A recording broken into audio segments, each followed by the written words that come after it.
Hi, welcome to our webinar. You're here with Blumira today, and we're talking about how to save time and sanity in healthcare security.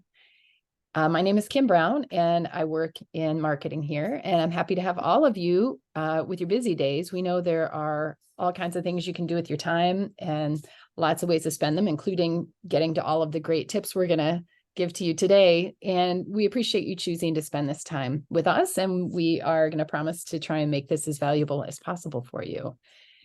And I would like to start by introducing our two speakers today, our subject matter experts. We have our guest, Doug Copley, who is the CISO of Atlanta Care Health System, security and privacy veteran with 30 plus years of cross-industry experience in information security, data privacy, IT, regulatory compliance, and risk management. And Doug has led many organizations and advised many others in all of these healthcare areas. And he's also a founder and past chairman of the Michigan Healthcare Cybersecurity Council. And we are very excited to have Doug here with us. And we also have Amanda Berlin, who's part of Blumira. She's our lead incident detection engineer. And I had the great pleasure of getting to see Amanda at summer camp, aka DEF CON last week.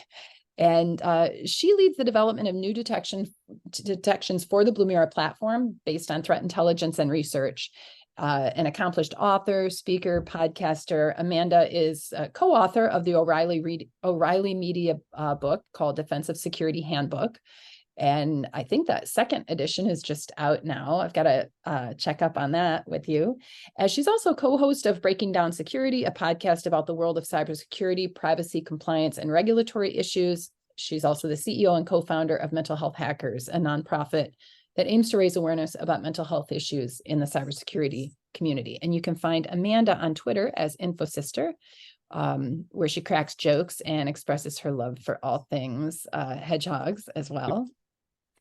Thank you so much, Amanda and Doug. And with that, I will let you go on ahead and take it away. Sweet. Thanks for the intro. That was great.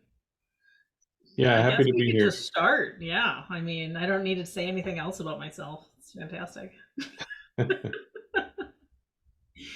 All right, so why don't we go ahead and get started? So I know we like to start out sometimes with some statistics, which of these are kind of interesting. I like the fact that there's two of them that are both 61%. But what challenges prevent healthcare organizations from achieving good cybersecurity? And this was the 2022 HIMSS cybersecurity study. I'm not surprised at these numbers. I don't think Doug probably is either. Why do you think these numbers are so high?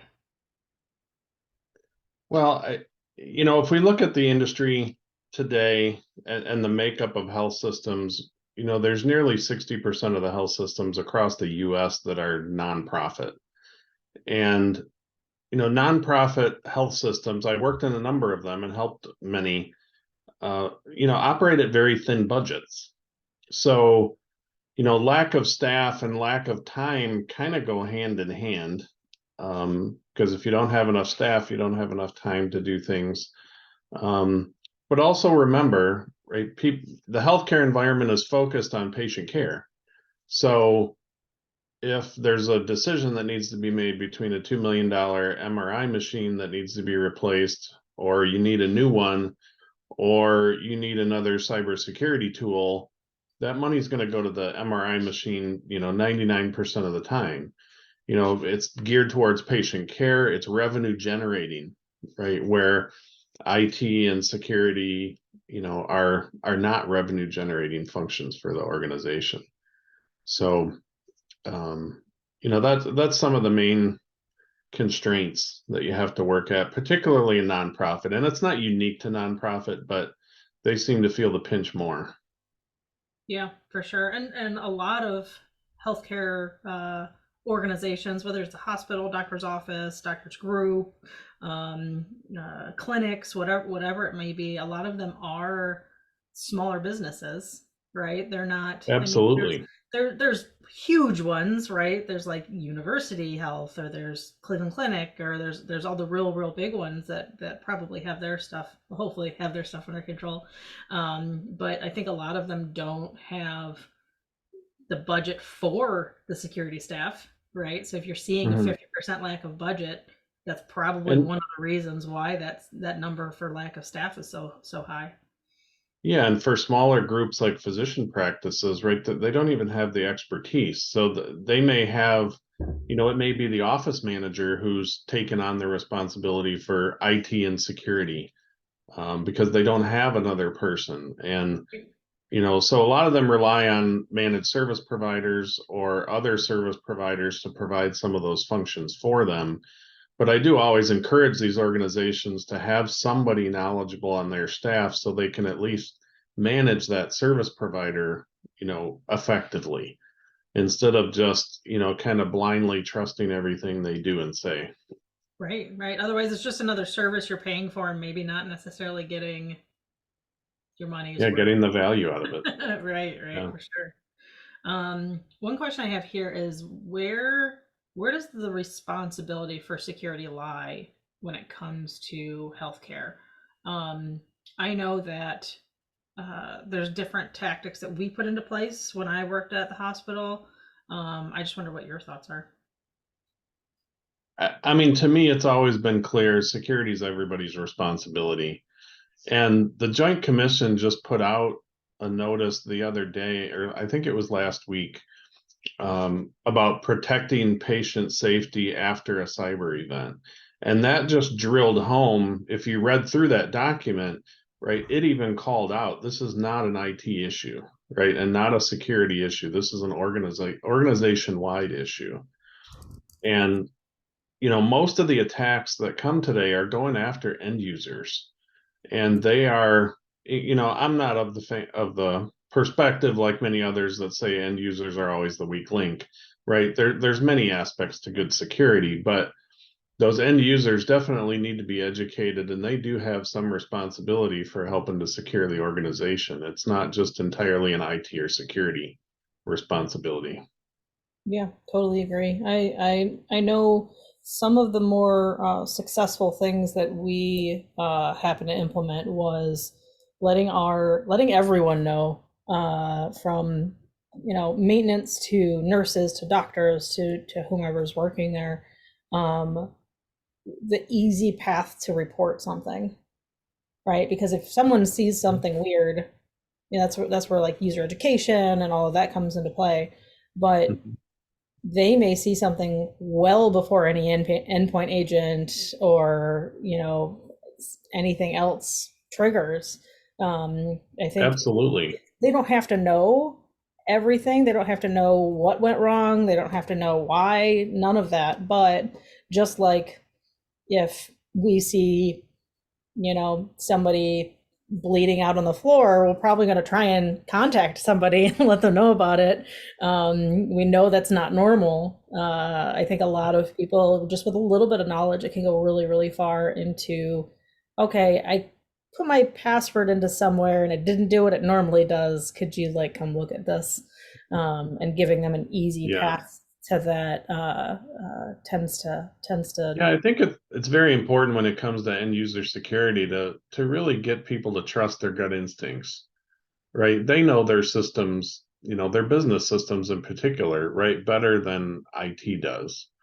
So if they see something that doesn't look right or doesn't feel right, I mean, it's probably something that should be reported.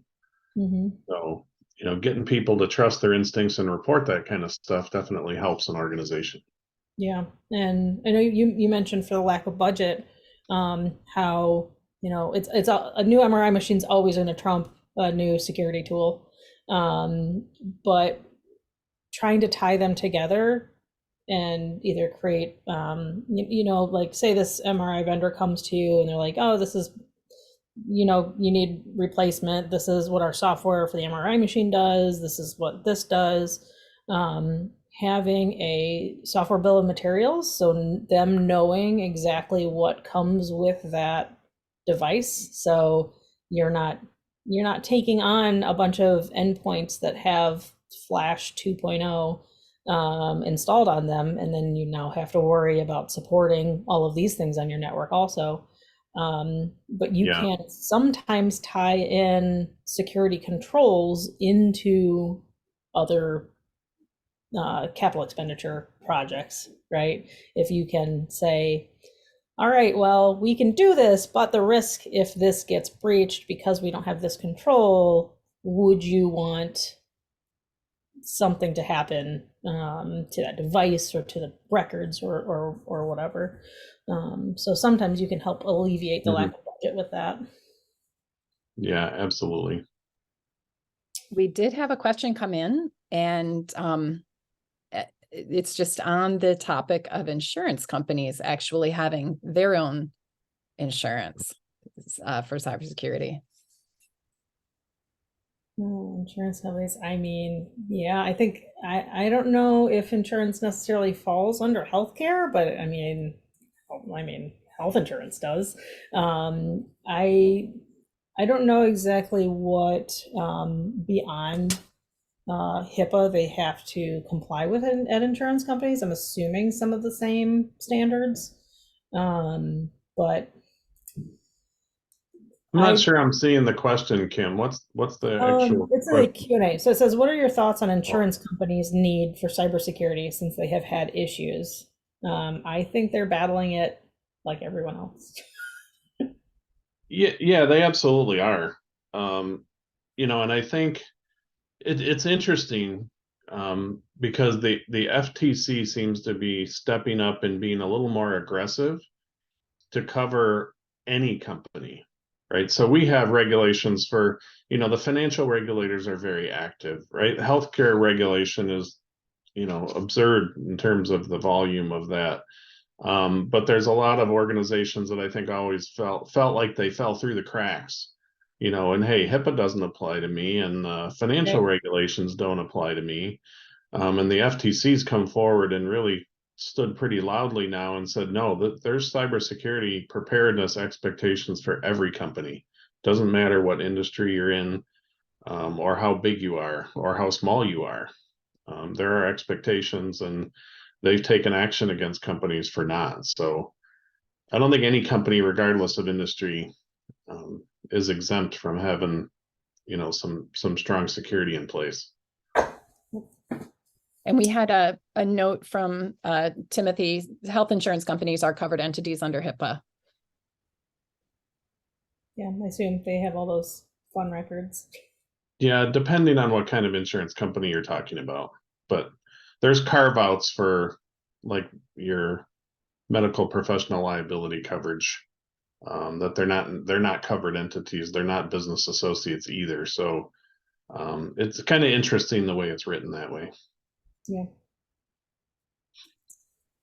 Right. So current asset challenges. I know every interaction I've had with any other business, asset management is one of the most difficult challenges that are out there. That's why it's like top of the list on CIS top 20, and every other list covers some kind of asset management.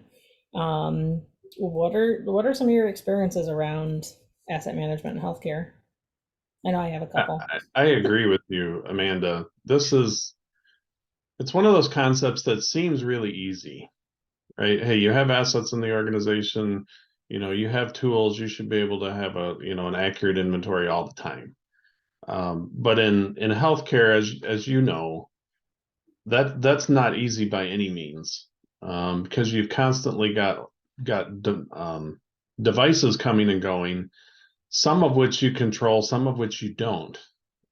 You started to talk a little bit, I think, on the last slide about being engaged in that process of, projects and other activities that are bringing new technology into your environment, and make sure and you're seeing that up front, right, to help capture some of the new stuff coming in.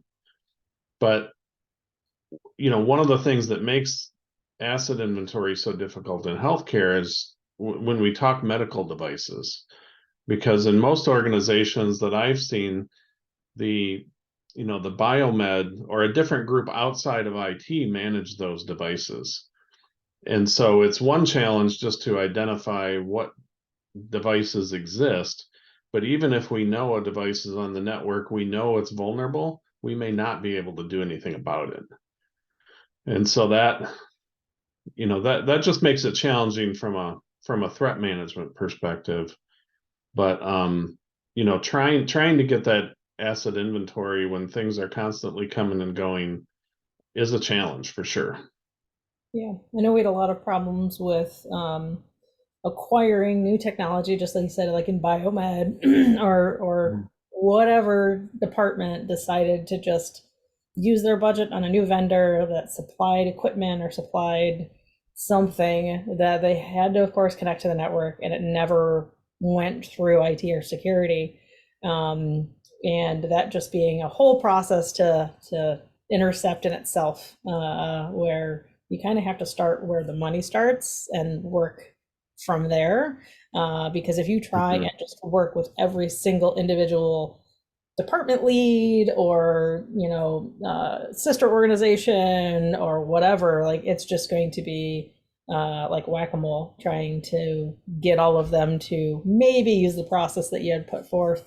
But if you get high enough up in like the asset management chain where you're working with whoever procures the devices or whoever actually hands out the money, you're able to kind of get a little bit of a better handle, or at least know what to expect when it comes to a little bit better asset management. But even then, like it does not stop somebody from going to Best Buy and coming and plugging a hub in. Yeah, it's so important from a security standpoint to be integrated to that procurement and legal process, so they know to engage you before they're buying equipment that's going to sit on the network. Right. And as we said, right, sometimes you don't hear about that stuff until it's late. But in terms of things companies can do, I think both of us have had experience where there's either free or inexpensive tools out there in the marketplace that can help with inventory. The problem that I see in larger systems is they have multiple systems that can help with inventory. So they might have an EDR solution on the endpoints that can detect things on the network. They may have something that scans the network regularly, whether it's a SolarWinds or a LANsweeper or something, that's also identifying assets on the network. And so you end up with multiple tools all generating a potentially complete list of assets, and you'll see that none of them fully align with each other. And so it's tougher to get that unique inventory because now you've got multiple sources and you need to kind of combine them and come up with that unique list of assets. But you can also do things by configuring your network to not apply or not give a device an IP address right until somebody approves that. Yep. So even if they do work into work onto your premise and somebody plugs it into the wall, hopefully it's not going to be able to communicate with anything until somebody in IT can engage. Yeah, you can put things in place like NAC or whatever, like some kind of segmented off thing that all they can get is a redirect to a page that says contact IT. So those kind of things can help.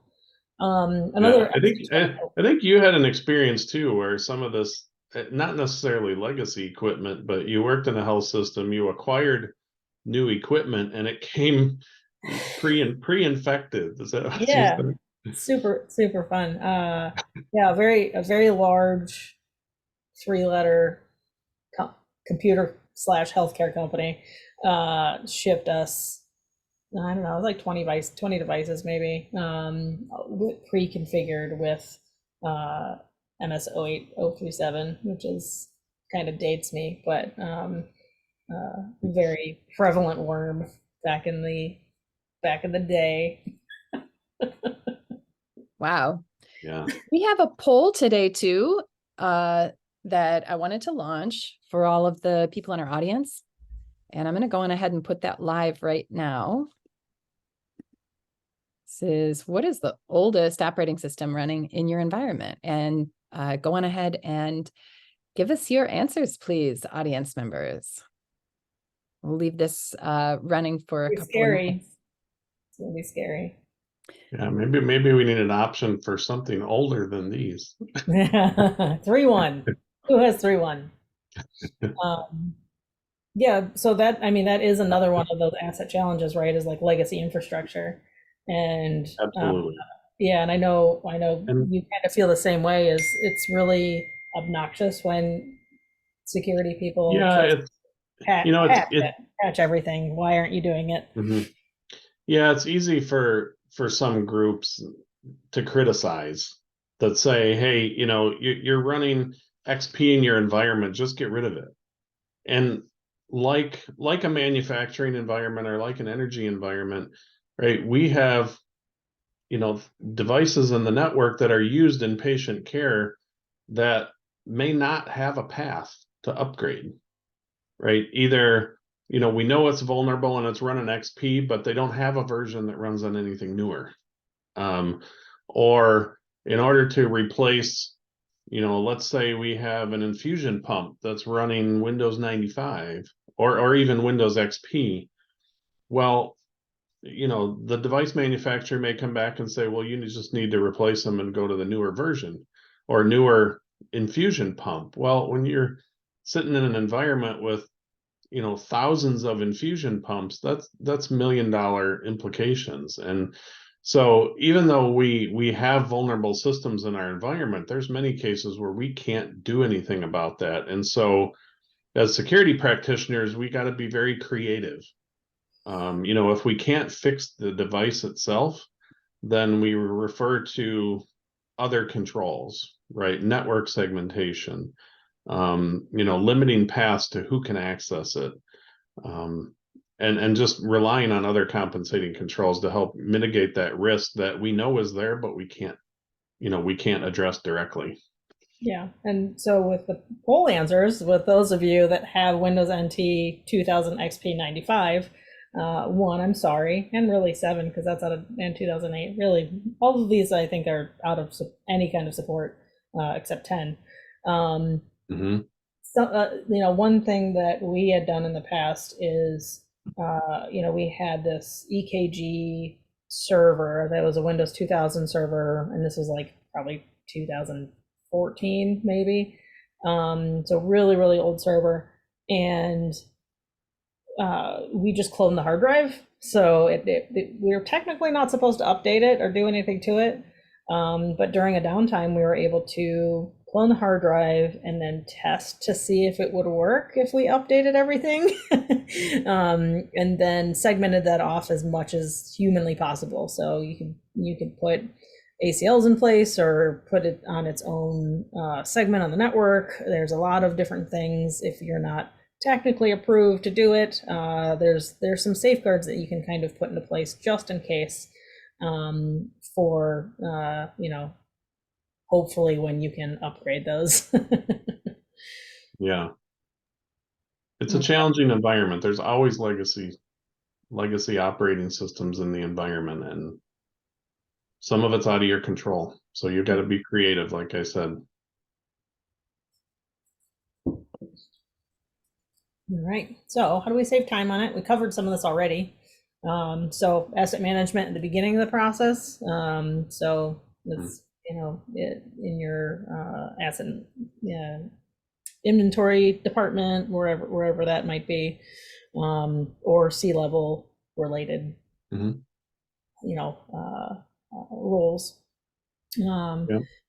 Capturing metadata, and backing up and doing all the things that you need to do to ensure that those assets are going to continue to function, and then using the existing tools you have. There may be tools that you're paying for now that have the capability that might not just be configured. Mm-hmm. There's a lot of tool overlap, which I think goes into that first slide we saw, which is the lack of budget, because sometimes you don't even know a tool does what you just bought this other one for. So there's a lot of stories like that I've heard. Yeah, we didn't really talk about that much at the beginning, but I do see that often where there's multiple security tools or IT and security tools deployed in an environment that are not fully utilized. And so I see teams go out and buy point solutions when they might already have some or all of that capability in another tool that they either didn't know about or they never fully deployed so that they could do that. And so, as a CISO, I'm always looking at consolidation opportunities, because the more tools we have, the more manpower it's going to take to help manage them. And so, the better we can get at utilizing these tools to their fullest potential, the more time it's going to save us. Yeah, for sure. But I think, to the third point here, I think we talked about this a few minutes ago, and that's, this is really where some of the orchestration capabilities come in trying to take these different tools, whether it's the SIEM, the EDR, the vulnerability scanners, the network scanners, right, that are all providing this information and consolidating that for you and giving you, kind of a better view into your environment and a more complete view into your environment. So I know we have a medical device management system in place right now, and it does a certain degree of that. So it's nice in that it can show me an inventory and it'll tell me where the source of that data is coming from. So it'll say, hey, this device that you're looking at, is seen by Active Directory and it's seen by the vulnerability scanner. But if I know I've got 4 or 5 tools in the environment, then I know I can start asking the question, why aren't these other devices seeing that asset, right? What's not configured correctly that's, preventing that? So, there's definitely tools. I think the orchestration capabilities are continuing to evolve, and the more they can do that, the more time it's going to save us. Yeah, and having a playbook in your pocket or desk or whatever that will walk you through what to do if you do find an asset that's unaccounted for everywhere or in the specific tool you're using. Like we had somebody call and say that they're having a problem with their endpoint, but we can't find that endpoint anywhere. Do you have a process around, all right, how did that get here? How did it get to the point where we're supporting it, but it's not in any of our asset management or any of our inventory anywhere? You should have a playbook around that because it'll probably happen, right? Nobody's going to, very, very rarely do people have asset inventory down pat.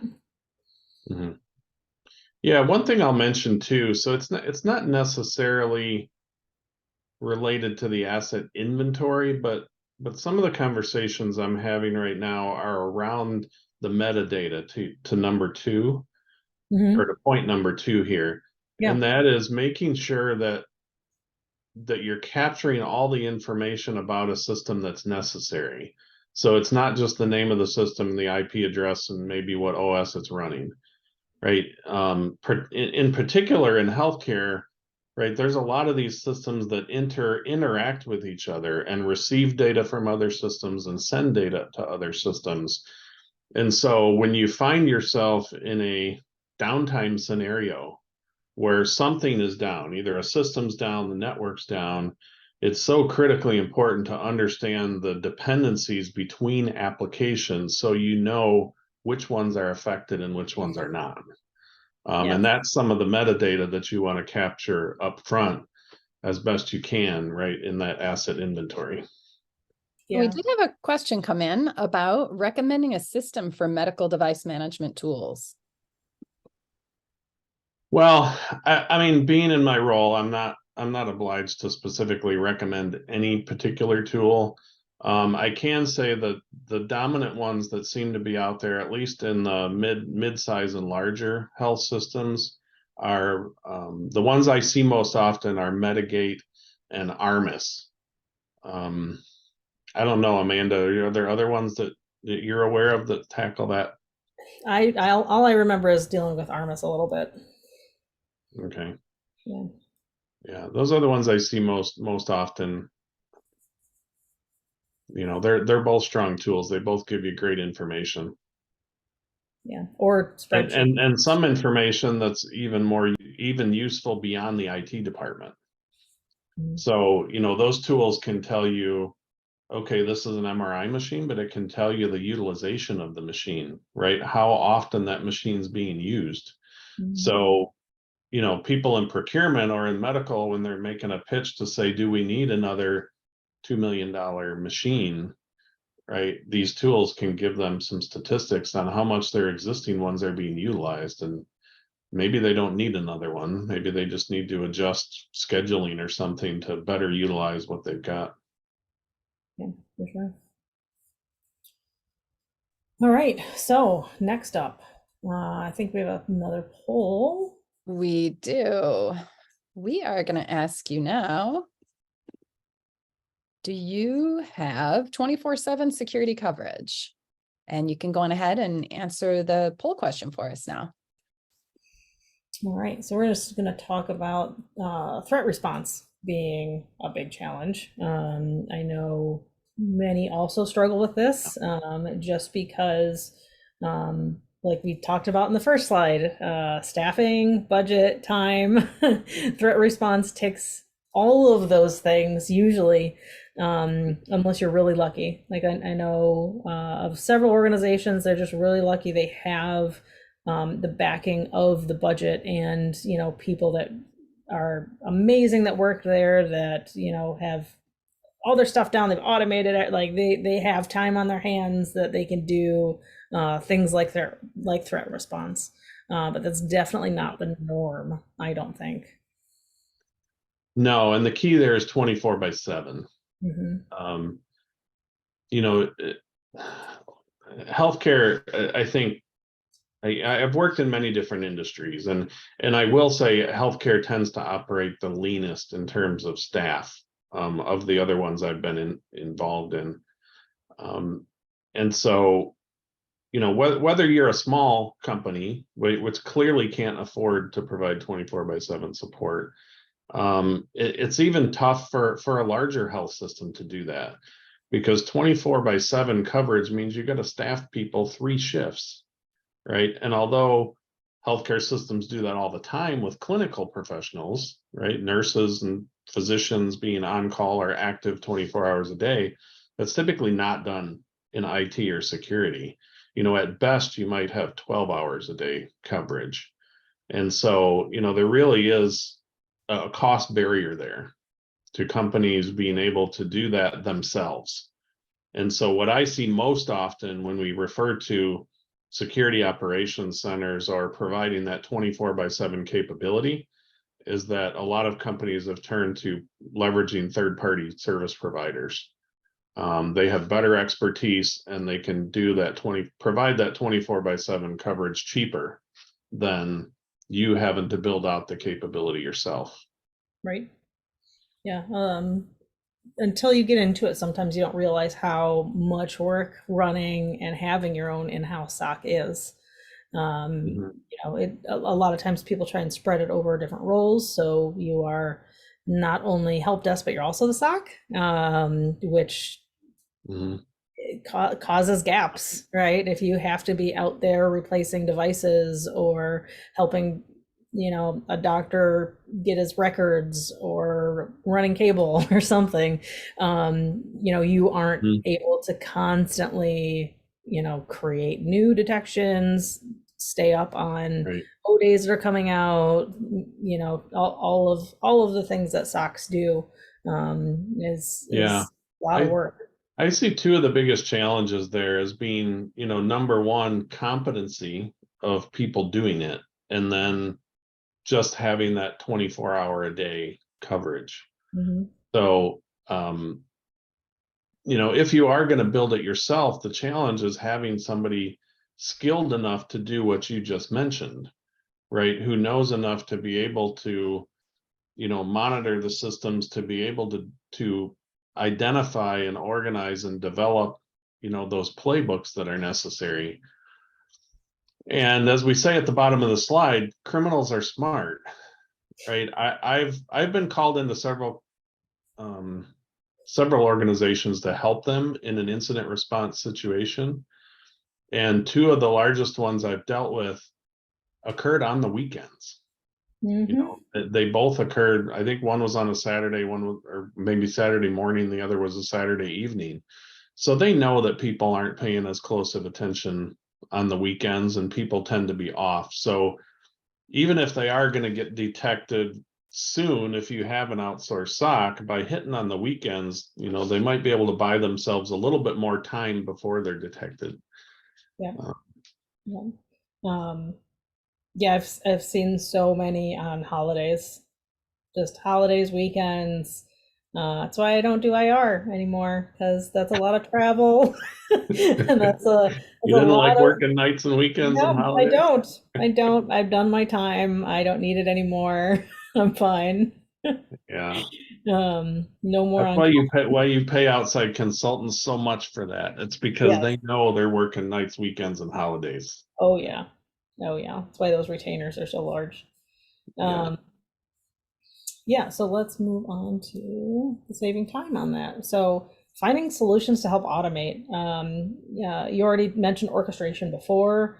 There's a lot of different ways I think that you can try and save time. And if like that example that we talked about earlier, the device manufacturer that sent us pre-infected stuff, if we would have had some kind of automated solution at that point, we wouldn't have had 3 of us coming in the middle of the night trying to chase down and change passwords across the entire organization.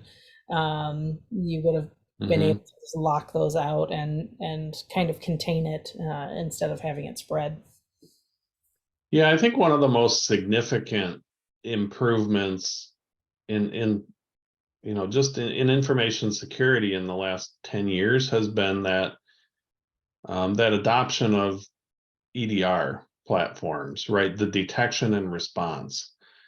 Because I recall, I've been in the industry way too long, right? That mindset of I'm not going to let things auto update, or I'm not going to let tools automatically take action because I don't trust what they're going to do. Right. Right. And I'm too afraid that they're going to bring a system down. And in healthcare, you could be bringing a system down that's attached to a patient monitoring them. Right. And so you can have bad outcomes. So, but EDR, I think we've gotten by that. I think it's proved itself out enough that the majority of organizations use those today, and just the ability for them to automatically detect and isolate an asset, right? So it can immediately contain that threat, has been a huge risk reducer for organizations. Yeah, I mean, and when you talk incident response, the first thing you want to do is contain, and that can contain so quickly, much more quickly than an individual would be able to. Oh yeah, definitely. Yeah, why not take that chance to automate and save so much time? Because if you can prevent if you can prevent an attacker from pivoting to another device, right, or putting some kind of persistence on the device, it cuts out so much more work for the entire team. Or it saves money, right? Because you're not going to have to call in that third-party IR consultant on the weekend to come and have to kick somebody out of the entire network. So I think that EDR and some are calling XDR kind of the broader integration. I think those have made significant advances in terms of saving security teams time, right, and helping control risk for an organization. Yep. And then the second point is solutions with little ongoing maintenance or upkeep. These are hard to find, I think, because almost everything needs constant tuning and updates and everything. There's entire tool sets and software out there just to track like your firmware updates and third-party app updates and all of that kind of stuff. That's why we all have jobs. So yeah, trying to find them that can automate how you want to automate helps. Yeah. I think I've mentioned in the past that SIEM platforms tend to be, in my experience, one of the most time-consuming platforms to kind of adopt, because it takes a lot of effort to try and get all the integrations that you want to feed all the systems that you want. And then once you start feeding everything in, it's a matter of, okay, now I'm being inundated with all this information. How do I filter out the noise? And so, I don't think we can have any good security conversation today without referring to the term AI. But Right. but I think, the machine learning that's taken place, and maybe some of the more advanced AI stuff, right, is really helping advance that, because it can detect stuff way quicker than an individual can, and it can really help tune these systems without, taking 6 months to deploy. Oh yeah. Because you just don't have that time nowadays. Yeah, definitely. All right, so then we're going to move on to HIPAA compliance. And I like the first one. Managing HIPAA compliance is a full-time job. Also, why there's an entire, usually sections of companies that have to deal with it. Do you have any good stories around that, I guess? You seen, as soon as you mentioned it, I kind of went like this. Yeah. It is a full-time job. Funny you mentioned that. It is. I mean, I'll be, I'm a strong advocate, and I've said it many times. Compliance is not security. Nobody wants to be the most compliant bankrupt company out there, right? I mean, compliance costs money, Yeah. and people don't necessarily understand how much money it costs. But I mean, HIPAA itself, sure, there's a lot of requirements, but healthcare entities have so many other regulations they also have to comply with. It's not just HIPAA. But, in terms of data security and privacy, HIPAA really is that dominant one that comes to mind. And it takes a lot of effort to demonstrate compliance. So it's not that your tools can't be compliant. It's not that your processes can't be compliant, but you're expected to do risk assessments, right, periodically. And one of the things I do with those risk assessments is also tie in that HIPAA compliance lens to say, okay, are we continuing to meet all the requirements in HIPAA? And it takes effort, right? Because you have to be able to produce policies and procedures and, evidence that your vulnerability management system is working, and that your SIEM is working, and that your SOC provider is giving you the right, alerts. And it can be a full-time job for a bigger health system. Absolutely. Just being in that position of responding to audits and making sure that you're staying compliant with everything can be full-time. It's a lot of work. Yeah, and one of the reasons is because of the data gathering and the audit reports. I know they usually take Yes. quite a bit of time to gather all of the data that they possibly need. I've seen people tackle compliance different ways, which is always interesting how people interpret the different compliance regulations out there, and thinking that they need to alert on everything all the time. Yeah. It's And to a certain degree, I would almost argue there's an art to this. I agree. Yeah. And it gets to the point you just made around interpretation, right? So I've done a significant amount of work, in regards to HIPAA compliance, in regards to high trust compliance, in regards to NIST compliance, right? And they all have their own kind of view of the world, and the kind of evidence that they like to see to demonstrate that you're complying with it. And so, it almost takes a little bit of artwork and somebody experienced in these different frameworks to understand how to effectively demonstrate compliance. For sure. We have a poll that I wanted to launch as well, so that we can hear how HIPAA compliance journey is going for all of our guests. If you'll take a minute to go on ahead and complete that poll, that'd be great. All right, and then we'll go on to saving time on HIPAA compliance. So if you answer, frustrating, well, if you answer any of them really, maybe these bullet points will help. But finding the right SIEM tool, and really more than just SIEM tools, I'm sure there's other ones out there that you're gonna need for HIPAA compliance report and audit reports. But to consolidate your data and effort, right? If you have to hand over the same thing every time, you're going to want that automated, and you're going to want that in some kind of saved report, saved place that you don't have to spend a week generating an audit trail.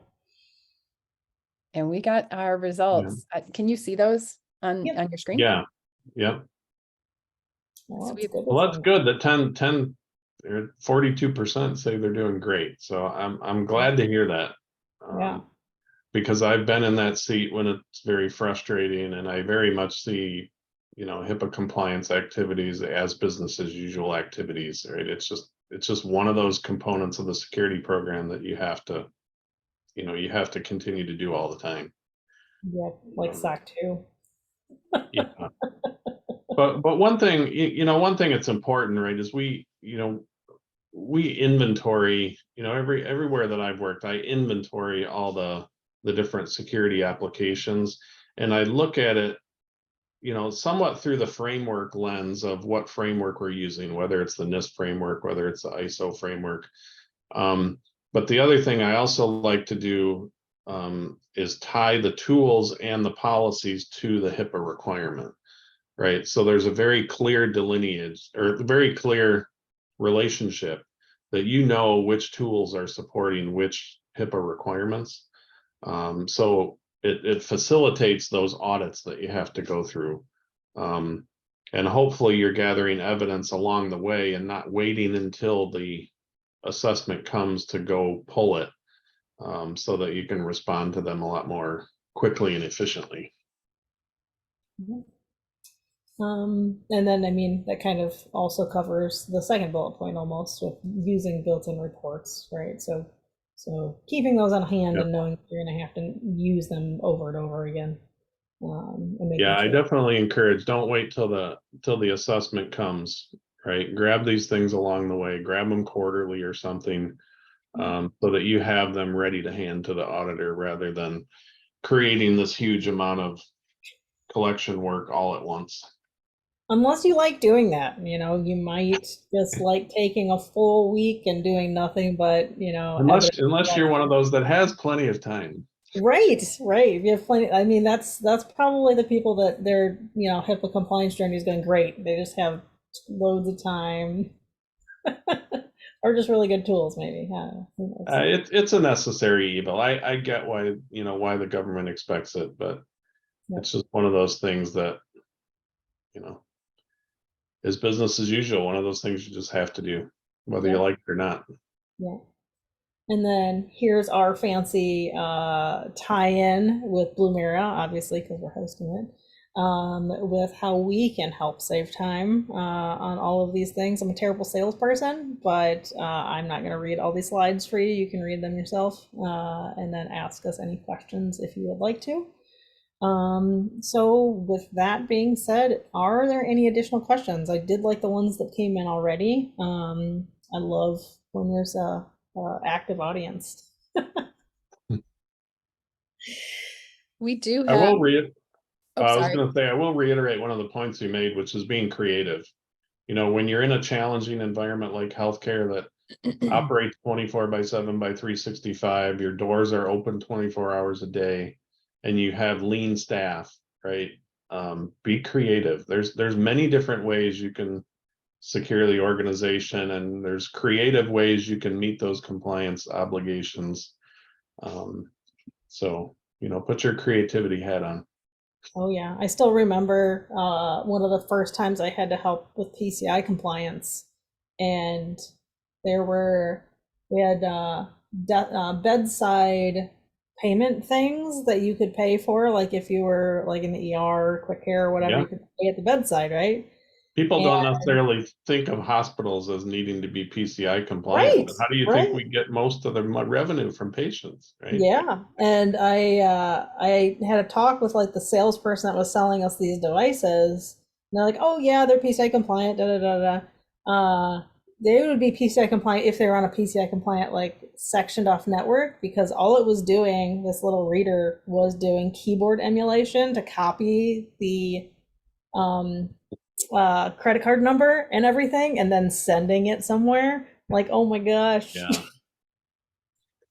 Yeah, We could go off another conversation on this, but Oh, yeah. I do get frustrated sometimes when I see vendors claim their products as being HIPAA compliant or PCI Yeah, compliant, because yeah. we know it's It's the only a small implementation. portion, right, that applies to that specific function. And to be HIPAA compliant, you got to be compliant with all of it. So, Mhm.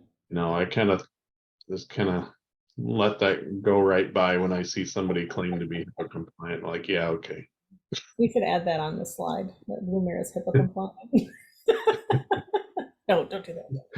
We do have a couple of questions that I wanted to toss out there for you. And I wanted to remind all of our audience members to toss in any questions that you have that we can make sure we answer while we're still here. So we're getting close to the end of time, but one of the things, one of the questions that came in is, given your expertise, are there attack trends you're seeing in 2023 that healthcare needs to be specifically aware of?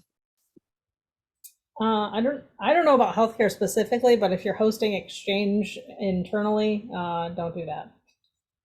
Migrate to 365 or literally anything else. There have been so many Exchange vulnerabilities this last year that just ruin a lot of people's days. Yeah, so if you haven't already started your migration path or you haven't already done it, make sure you start that, because there are so many vulnerabilities with on-prem Exchange. The other one I would mention is supply chain. One of my biggest, I would say, nightmares, right, is somebody like Amazon, right, or Microsoft Azure getting hit with a major breach. Because they support thousands of companies, right? Tens of or hundreds of thousands, who knows, right? And so I can't even fathom the impact that something like that would have. But if you look at the trends, companies have learned to go after the software supply chain, right? I mean, we've seen years ago with Target, right? They went after the main organization by coming in through their HVAC vendor. Right. Well, now there's been a number of attack cases in the last year where they've gone after software service providers. So, some of these services that you're using to transfer files, right, that thousands of companies use, or, I'm not naming these vendors because I don't want to shame them, but, or the network monitoring vendors, right, that are used by thousands of companies, and they're hitting those vendors, right, which are indirectly hitting every client. So, I mean, really take a close look at those, those software services that you're leveraging and make sure they're, on their game when it comes to protecting their platforms. And keeping up with if they have any news. Absolutely. I feel like there's probably still a lot of SolarWinds customers that had no idea. Yeah.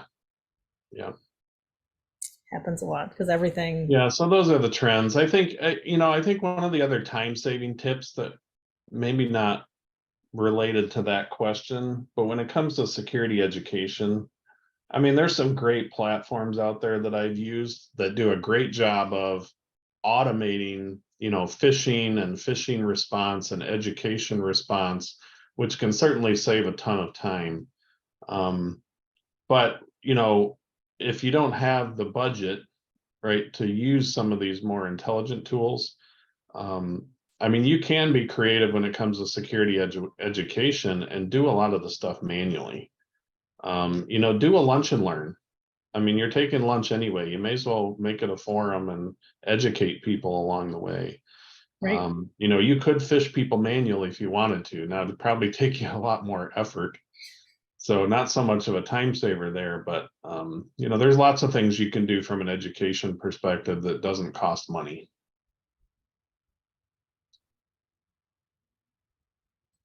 Awesome. I think we are down to just one final question. If anyone has any others they want to toss in, go on ahead and let us know. But the final question is, beyond saving time, does automation hurt or help our overall security posture? Oh, good question. I'm going to qualify that, right, and say, yeah. if the automation is done well, it's going to save you time. If if your automation is, like in the SIEM example we talked about, if it's aggregating all this stuff, but it's not doing a good job of filtering out the noise, then you've almost made it worse, because there's just that much more noise to sift through. So I think automation where it's done effectively can really save time, but if it's not done well, it's going to cost you more time. Ditto. I don't know if I can say that any better. There was one more short one, and Tim wanted to know, do you work with medical device manufacturers? I know we have a lot of manufacturing clients. I don't know necessarily what they manufacture.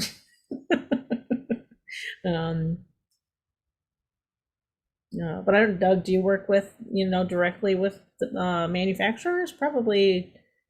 No, typically not. All right. I think that's probably it. Well, thank you so much to all of our guests for joining us today and taking your time. And thank you so much to Doug Copley and Amanda Berlin. And thank you for having me, Kim. Yeah. Thank you. Really appreciate all this information, and look forward to seeing everybody again. Take good care and have a great afternoon. Thank you all. Bye-bye.